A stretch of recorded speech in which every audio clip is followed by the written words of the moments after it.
মানসিক অস্থিরতায় ভুগছেন K pop তারকা জাংকুক। অস্থিরভাবে নড়াচড়া করাই তার স্বাভাবিক বৈশিষ্ট্য হয়ে দাঁড়িয়েছে। জাংকুকের এই রোগকে চিকিৎসা বিজ্ঞানের ভাষায় বলা হয় ADHD।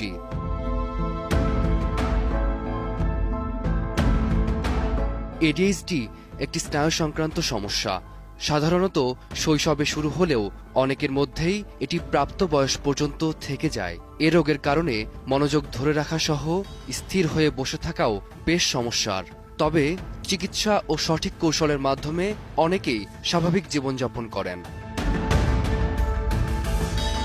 সম্প্রতি আমেরিকায় মিউজিক ভিডিওর শুটিং শেষে দেশে ফিরে এক লাইভে নিজের অসুস্থতা নিয়ে খোলামেলা কথা বলেন জাংকুক। এতদিন লাইভে অস্থিরভাবে বসা নিয়ে কটাক্ষ হলেও মুহূর্তেই পাল্টে যায় সেই চিত্র।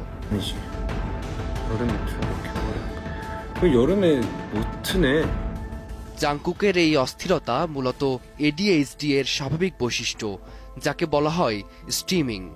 প্রিয় তারকার এমন অসুস্থতার খবরে তার প্রতি ভক্তদের ভালোবাসা আরও দৃঢ় হয়েছে।